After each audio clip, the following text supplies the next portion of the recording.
I will turn over now to Albert Murley from InterPeace, who is Peace Responsiveness Advisor. So really happy to have you here, and over to you, Albert. Thank you, Veronica. Y buenos días a todos. Yo también hablo un poco de español, pero voy a hacer la presentación en inglés porque con palabras más técnicas es difícil para mí. Pero bueno, my name is Albert. As Veronica said, I work for InterPeace. We are an international peace-building organization that works in over 13 different countries around the world. And a lot of the work we do is through partnerships with different UN agencies, and we're really happy to be here today, being able to speak to you a little bit about the work that we really believe in, which is peace building and what we call peace responsiveness, which is about making and helping to make humanitarian and development programs more conflict sensitive and contribute to peace when they can. So I have some slides I'll present to you. I'll try to get through them quickly so we can have a discussion, but let me try to share my, so you can see the full presentation, right? Okay, great. All right, so today we're going to talk about why peace matters, and we'll also discuss what peace means in the context in which we're operating. We'll then look at what the peace responsiveness approach is and what conflict sensitivity is, and then lastly we'll touch on peace responsive programming and some key lessons learned, and some steps that you can take to make your programs more conflict sensitive and peace responsive. So just to start, I wanted to quickly cover why peace even matters to the Lives and Dignity Grant Facility and why I'm even here speaking to you today. As most of you know, armed conflict and violence are now the greatest driver of growing global humanitarian need, and it's the main obstacle to reaching the Sustainable Development Goals. And the World Bank estimates that up to 2/3 of the world's extreme poor will live in countries that are characterized by fragility, conflict, and violence. Because of this link between the SDGs, humanitarian needs, and fragility, conflict, and violence, we recognize, the international community has come to recognize that to achieve the Sustainable Development Goals and to reduce humanitarian need around the world, we need to prevent conflict and address the factors that are driving it, rather than only continue to deal with its consequences. We need to anticipate and stop conflict happening, rather than letting it happen and trying to play catch up. There's someone. Could someone mute? Oh, there we go. Thank you. We know that conflict is complex and multidimensional, and therefore it requires a collective and coherent response that peace builders cannot do alone. We cannot leave the complex job of building peace just to the small group of people who call themselves peace builders. The development and humanitarian actors also need to play their part, and they need to directly contribute to peace as well. And this is something that isn't just me saying it. The UN General Assembly and the Security Council recognized this in 2016 in what we call the Sustaining Peace Resolutions. Both of those resolutions call for this more collective and coherent response, and calls on development and humanitarian actors to contribute to peace. The problem is, we know that most humanitarian and development actors' engagements and most of their operations are actually happening in settings where there is violent conflict or some sort of violence, even if it's low intensity. But overall, review again every year shows us that the way in which we do aid in these countries is largely failing to be conflict sensitive. So in some way or another, the evidence shows us that the aid that we're providing is actually exacerbating conflict and reducing the effectiveness of development and humanitarian interventions. So this means that, it really is just common sense. If we want to achieve our humanitarian and development objectives, if we really want to contribute to reducing humanitarian need and achieving the Sustainable Development Goals, we need to not just be conflict sensitive, but also find ways in which we can actively contribute to peace through our programming. But you might be asking yourselves, okay, I understand, I agree, but what do we even mean by peace, especially in a context like South America, where I would say, you know, most of the contexts in which you work aren't at war, quote unquote. So I think we need to be very clear about what we mean by peace before we can determine how we can contribute to peace through our programs.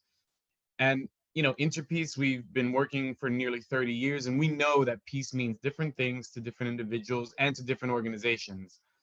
And it all depends on the context in which you're operating.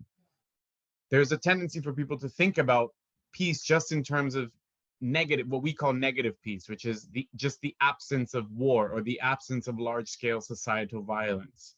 But actually, a broader and more useful concept for us is the idea of positive peace, which actually refers to the attitudes, institutions, and norms that create and sustain peaceful society. So it's about the long term.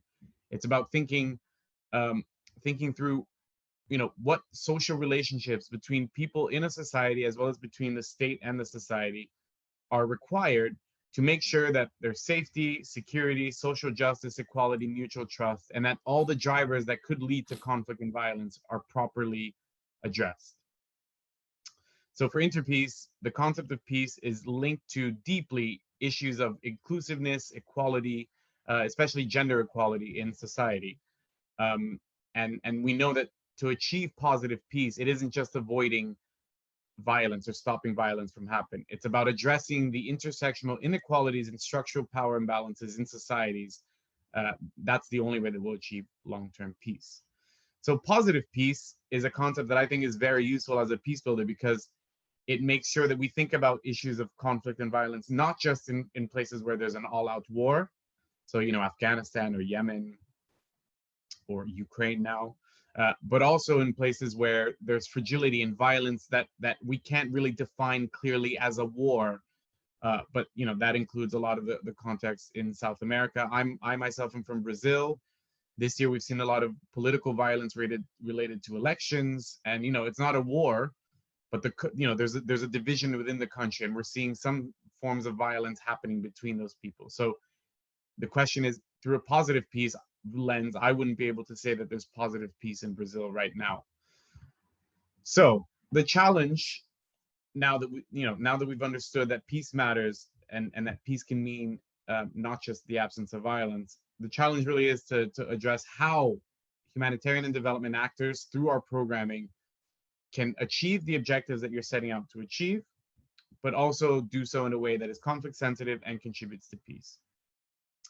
There are a lot of policies out there that you know, ask for this or that call for this or tell us that we should be doing this.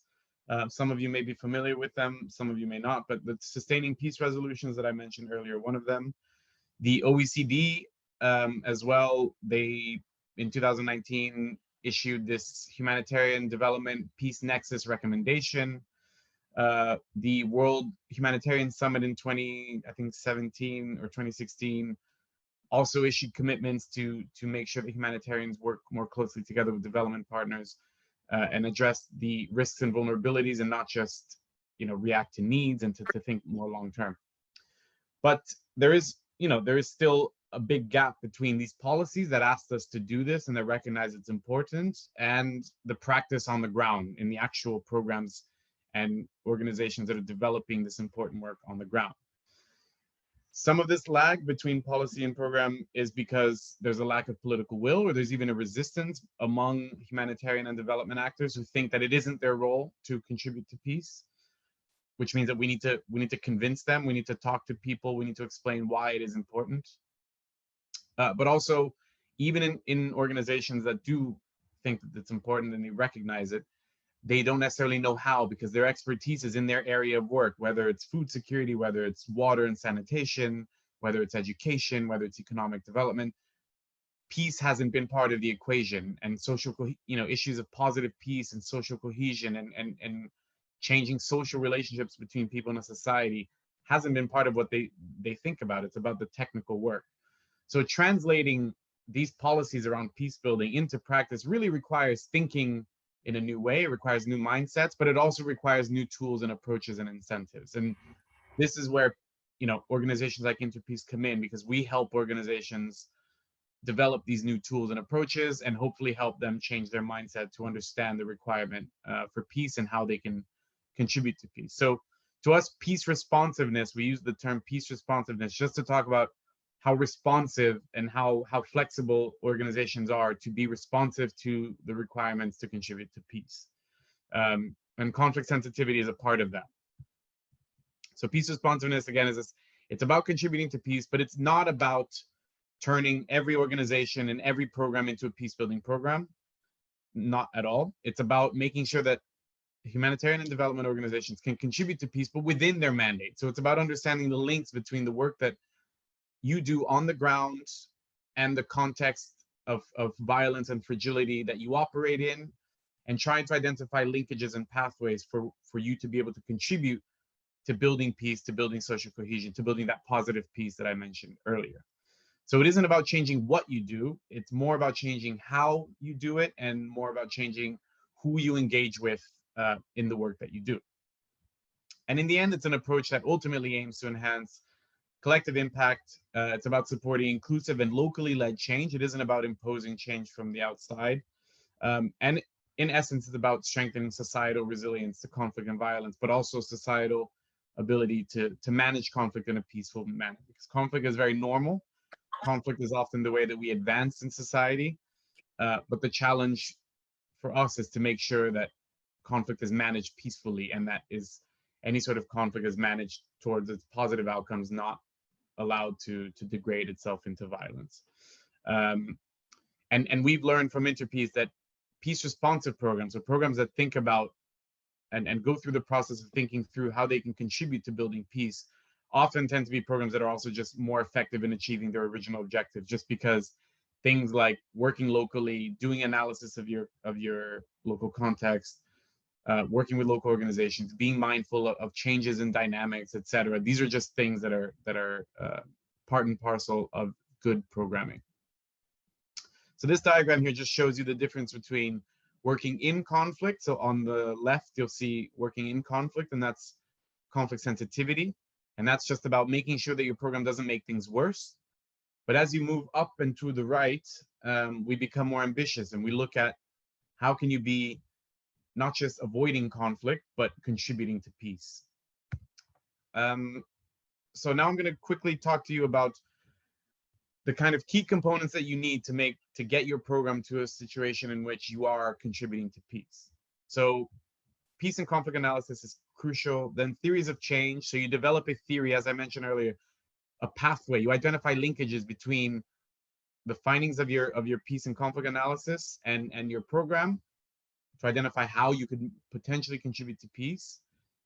Then you change the design of your program to make sure that you can contribute to peace. Then you have to monitor that.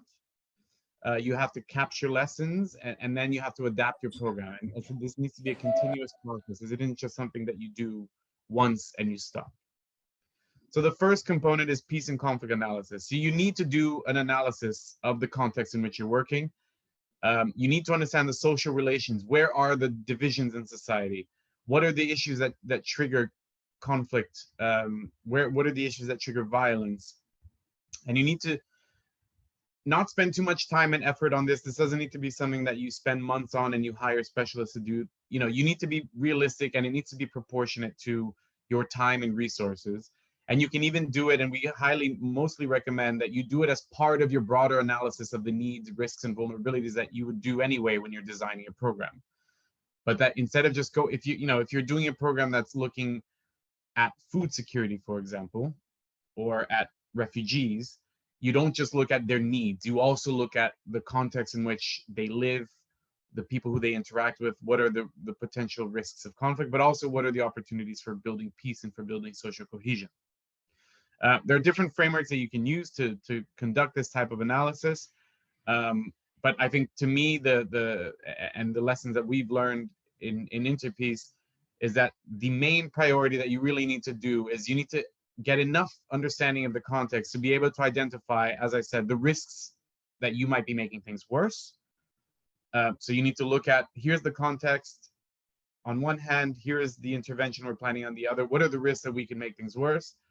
And then also ask, what are the opportunities that we could make things better? So could we change a little bit in our program in the way that we work to make things better and actually contribute to building social cohesion? And this is where you need to use that analysis. You need to understand these risks and these opportunities, and you need to articulate exactly what are the pathways for you to contribute to peace and why. So if you think that by building a water point, for example, you can actually contribute to peace, you need to articulate that very clearly why, and then make sure that you have a clear plan, and that you make sure that your capacities, your resources, and your mandate match that pathway. So, and in interventions, depending on what you're doing, there might be different ways in which you can contribute to peace. But it's about making that very explicit and making very clear. Here are the ways in which we think we can contribute to peace, and here are the ways in which we're going to integrate that into our program. And this graph here just shows a few ways in which there are different ways that you can contribute to peace through your program. It can be about building local capacities to mediate conflict. It could be about building stronger relationship between groups that don't necessarily interact. It can be about improving the relationship between people and the local authorities, et cetera, et cetera. So once you identify your pathways and the ways in which you can contribute to peace, and then you integrate that into your program, you need to monitor whether you're actually having the impact that you're having. So here you see on the left, the yellow ball, it shows here, the yellow circle, it shows traditional monitoring evaluation, which focuses only on activities, outputs, and outcomes. And to the right, it looks at monitoring evaluation of unintended impacts, or also of your peace impact. So this is where you need to think a little bit outside the box, and you need to develop a monitoring evaluation plan that doesn't just say we've delivered this activity or that activity. It also monitors the context, where you're monitoring, there's been conflict here, or there's been violence there, or we've heard of discrimination around certain groups. We've heard that people are protesting because they feel like their needs aren't being met.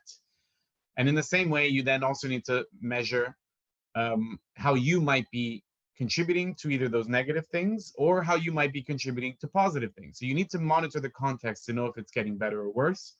But you also need to identify and develop some indicators that might show whether you're contributing to either that negative or that positive. And if it's negative, you need to be able to change and stop doing those things that you're doing that are making things worse.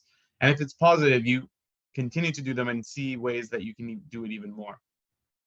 So here it just shows some of the key questions that you should ask when you're developing your monitoring evaluation plan, about what data you're going to collect, how often you're going to collect it, how it's going to inform your program. These are some of the key questions you need to ask. And it's crucial, because if you don't monitor how you might be having an impact on the context in which you work, you'll never really know if you're being conflict insensitive and you're making things worse, and you'll also never know if you're helping to build peace.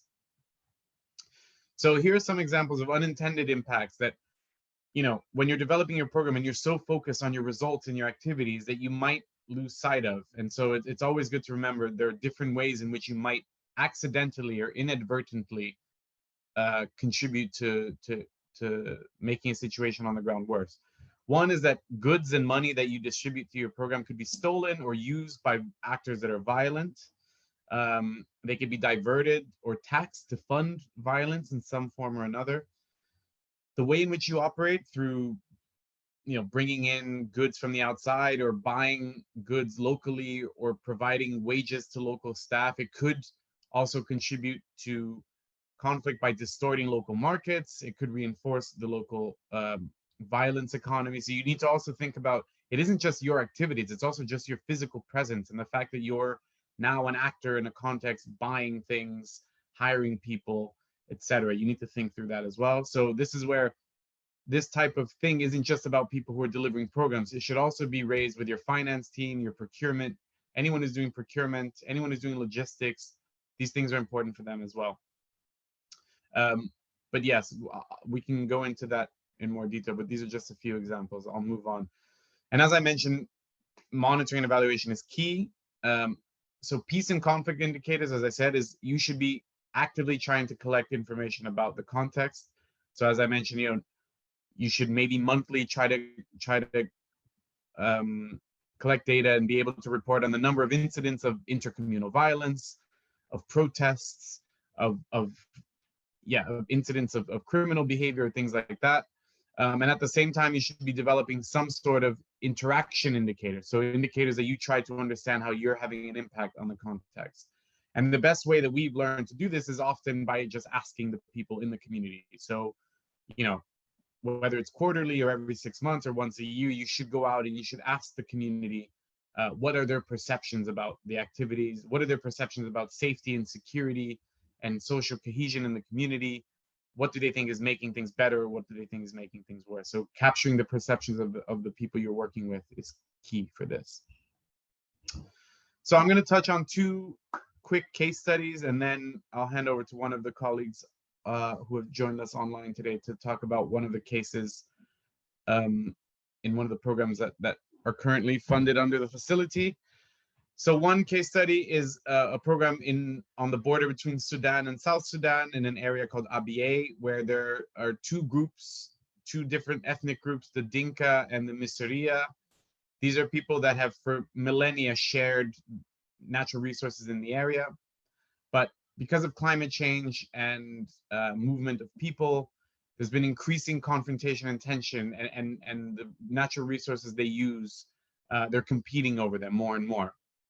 So in a program delivered by the Food and Agriculture Organization of the UN, FAO, in 2015 and 2017, they identified that by providing community-based animal health veterinary services, so by helping the communities improve the health of their animals, because both of these communities are agro-pastoral and they do both agriculture and they tend cattle and goats and other livestock. They realized that there were these tensions, that both communities were going through the same issues. And they realized that actually the only way that they could address their livelihood issues, the issues with their animals and with their agriculture, was that if they stopped attacking each other. And that in fact, cooperation was going to be better for both of them. So by realizing this, 1 year into the program in June 2016, FAO, together with InterPeace, we brought the 2 communities together. We helped them to realize that it was in their interest to actually share the natural resources and to have a clear set of rules for how they're going to manage natural resources together, that this would not only save lives because they would not be killing each other anymore, but it would actually be good for their livelihood. So this is a really good example for us because it shows how a program that originally only started focusing on livelihoods and animal health identified an issue related to conflict that was linked to animal health and to the outcomes that the communities wanted. And the program, they brought in InterPeace, an expert peace building organization, to help them bring these communities together to talk about peace and how peace can help them achieve their livelihood objectives. Another really good example, which is a lot closer to the reality that you are all probably more aware of, is the response to the Venezuela crisis. So following the crisis in Venezuela, you know, hundreds of thousands of people left the country. And the international community set up what is called the Regional Refugee Migrant Response Plan, which is a program basically developed to bring the UN and NGOs all together to respond to the refugee crisis in a holistic and comprehensive manner, but also in a way that aligns with the government's priorities of the countries that are receiving the refugees and the migrants from Venezuela. One of the biggest risks identified through this program was that there was going to be a high likelihood of competition between refugees and migrants arriving and host communities, especially over limited resources in the host communities and the public services that were available. And that this confrontation and this competition could fuel xenophobic sentiments and could fuel discrimination against the people arriving, and that this could lead to violence. And again, I said I'm from Brazil, and in Brazil we saw many cases of violence against Venezuelan refugees in 2016, 2017. I think things have gotten better now. But it was, again, a program that was meant to only respond to the refugee crisis, realized that there was they did an analysis. They realized that there could be risk and there could be violence coming out of this. And so they integrated into the program a specific strategic objective around social cohesion. So the program all over South America and all the countries that receive refugees, they include activities around providing support to the host community, not just to the refugees, because lessons learned from other contexts show that if you only provide support to the refugees and not the host communities, you'll create resentment, and that could lead to violence. Delivering community-based projects to promote peaceful coexistence and dialogue between them. So trying to create economic projects locally that actually bring the two communities together, the hosts and the refugees, and supporting community-level anti-discrimination and anti-xenophobia campaigns. And that could be newspaper, it can be events, it can be radio shows, it can be television shows, to really just fight fake news and to fight discrimination around the refugees arriving.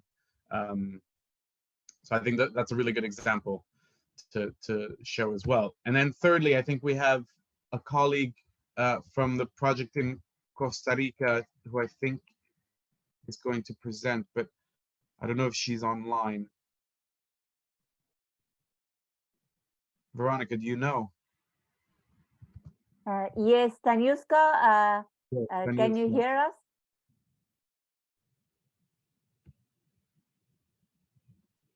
Sí, aquí es. Hello. Hello. Bueno, ¿Usted me escucha? yo la escucho. Sí, muy bien. Sí. Uy, gracias. Es el momento de dar mi presentación. Yes, Tanyuska, if you can shortly describe in your project in Costa Rica how you tackle the social cohesion and peace and conflict sensitivity issues. This would be really great. So thank you, Tanyuska. Over to you. Dado que el contexto de Costa Rica como un país de tránsito y para algunos como país de destino, en búsqueda de alternativas económicas, encontrar gente que va bien, de verdad, hacia el sueño americano, personas que entran y salen para desarrollar actividades económicas y otras con algún tipo de arraigo ya en esta zona donde trabajamos, que es la zona norte del país, de Costa Rica, frontera con Nicaragua. Se ha convertido como parte de la cotidianidad, ¿verdad? Creándose estos grupos migrantes que los ves en condiciones de calle, y esto ha generado cierto recelo en la población de la comunidad de acogida y elevado los niveles de xenofobia. Oyendo la presentación vemos que realmente tal vez muchas veces nosotros como organizaciones hemos hecho, tal vez promovido esa xenofobia porque traemos proyectos solo para el tema de migrantes. Entonces ya el nativo dice, ¿por qué nosotros no nos ayudan si estamos también en condiciones de vulnerabilidad? Entonces, ante esto y a partir de este contexto, el proyecto tiene como meta atención tanto a personas desplazadas Tanyuska, sorry. I think you have a lot of background noise and the connection is a bit cutting. I don't know if you can adjust a little bit something with microphone, or because we have difficulties to receive you well.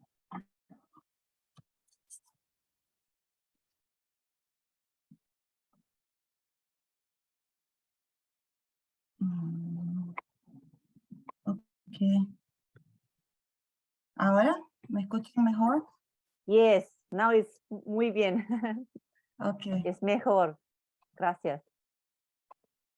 Como decía, no sé si lograron el contexto rápidamente que les había expresado, ¿verdad? Que el Costa Rica es una zona de alto nivel de migración, tanto para personas que pasan como personas que se quedan en el país para encontrar nuevas alternativas. Esto ha generado mucha xenofobia porque nosotros tal vez en algún momento hemos causado el incremento dado que traemos proyectos para migrantes. Con este proyecto que estamos desarrollando con UNO, cambia, ¿verdad? Y nuestra meta de atención es la población desplazada con población de comunidad de acogida, porque estamos conscientes de estos conflictos que podríamos generar nosotros de atender solo personas migrantes. Entonces, ante ello, nosotros hemos desarrollado como parte de la estrategia, primero, iniciamos un proceso de sensibilización, dando a conocer que la acción está en el marco de los MIRS, que Costa Rica desde el 2017 ha asumido una serie de compromisos y crea una instancia nacional que es Minares para buscar la solución a la respuesta integral. Esto nos permite tener un asidero legal en el cual nosotros nos desarrollamos y lo promovemos en cada acción que hacemos. Ha sido muy importante también el relacionamiento con autoridades municipales desde la elaboración de diagnóstico en las comunidades que se lograron identificar dónde hay mayor número de población migrante para desarrollar acciones y contribuir a la integralidad de la comunidad, tanto de personas desplazadas como de personas de la comunidad de acogida. Dentro de este proceso se promueve la inclusión dentro de los distintos espacios que nosotros contribuimos y que fortalecemos capacidades, tanto siempre buscamos que haya esa igualdad entre números de personas desplazadas como personas de la comunidad de acogida. En los grupos de formación de promotorías de mujeres, en las asociaciones de productoras con quien trabajamos, dentro de los comités que fomentamos la participación de niños, niñas, que haya esa mezcla, ¿no? Esa inclusión de personas de distintas unidades con la comunidad de acogida, así como dentro de los comités comunales de emergencia, que son los tres grandes ejes que trabajamos, tanto el tema de desarrollo económico como el tema de crear esos espacios de paz en las comunidades libres de violencia, promoviendo la prevención de violencia y a la vez trabajando una cultura también de prevención de riesgo, ¿verdad? Las coordinaciones también con las instancias nacionales ha sido una buena práctica y un logro que identificamos porque hemos encontrado programas que se desarrollan desde la institucionalidad que no excluyen a personas con diferentes estatus migratorios. Inclusive adoptan a personas no regularizadas, lo que te permite desde este espacio fomentar procesos de regularización, ¿verdad? De estas personas. Por ejemplo, trabajar con grupos de asociaciones de productores a nivel comunitario. Hemos identificado personas migrantes, personas de distintos niveles, de distintos tipos de estatus, personas regularizadas, personas apátridas, pero que tienen todo un espíritu de solidaridad, unión, afinidades, y que eso permite, ¿verdad?, que se incluyan dentro de estas asociaciones de productores y que se cambien la mentalidad de no ver al migrante solo como el que viene a ocasionar un problema, sino que como un agente de cambio dentro de la comunidad. Conocer estos grupos, estos programas que lo lleva el ministerio, por ejemplo, el Ministerio de Agricultura, que fomenta la integración de jóvenes de distintas nacionalidades para desarrollar acciones de emprendimiento. Esto nos permite a nosotros como proyecto poder encontrar esa oportunidad para contribuir a esas necesidades que ya están mapeadas por la parte institucional y que nosotros aportamos a complementar, y esto permite mejorar y desarrollar las comunidades. Trabajamos también en asocio con otras organizaciones que están trabajando en la misma zona. en este caso con entidades, con agencias de Naciones Unidas como ACNUR, como OIM, donde identificamos qué estamos haciendo cada uno y dónde del proyecto como LiDGF podemos contribuir tanto a promover prácticas, buenas prácticas ya que han sido validadas, y a través también de las plataformas, que tanto en el caso de OIM, que ya hay una plataforma para el tema de regularización, de apoyo a la regularización, pues entonces ahí nosotros trabajamos con ellos, aportando recursos que tiene el proyecto para la regularización de estas personas que están trabajando dentro de estas asociaciones de productores y que a lo mejor por falta de conocimiento de las leyes, encontrar,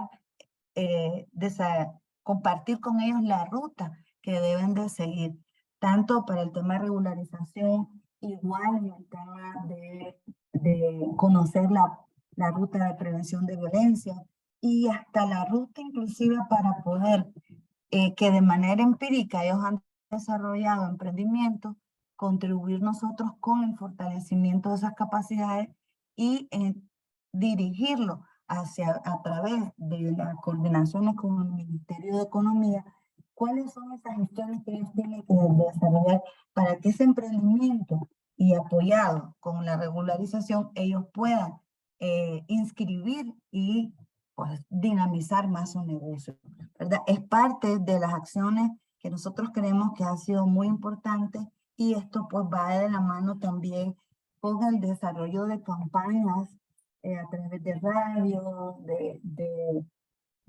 usando todo lo que tiene que las redes sociales, en coordinación con los gobiernos municipales, para desde hacer énfasis que contribuimos al Estado de Costa Rica para que logre la operatividad de los compromisos de los MIRS a partir del MINARE, y que integrando tanto a las personas desplazadas como personas de la comunidad de acogida en espacio, en emprendimiento, dentro de construcción también de una cultura de gestión de riesgo, vamos a poder desarrollar las comunidades de acogida.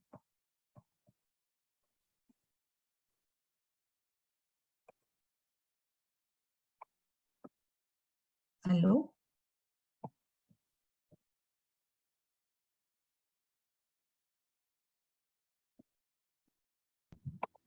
¿Me escuchan?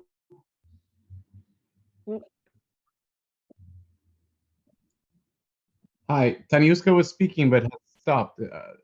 ¿Has terminado, Taniuska?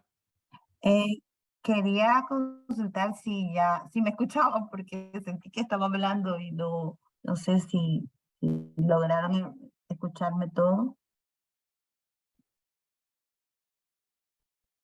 Sí, perfecto. Yes, we could hear everything. Sí, gracias.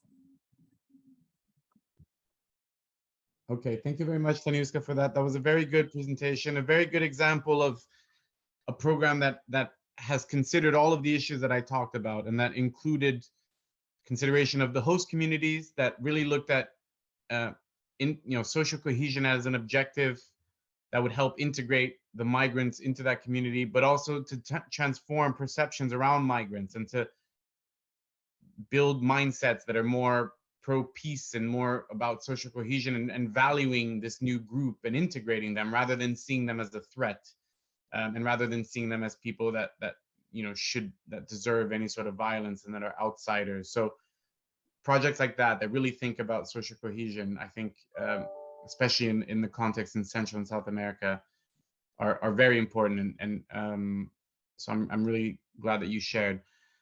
Now, I'd basically like to open the floor for discussion or for comments. I have some questions here on the slides that they're in English, but before I ask some of these questions, I wanted to ask if anyone else wants to share some experiences or have any questions on the presentation that I made. If you do, please use the little hand up function that Zoom allows you to use. and then I'll call your name and you can ask your question or make your comment. It can even just be a reflection, you know, what the presentation or what the examples have made you think about. If there are any issues that have come up for you. So now is your opportunity.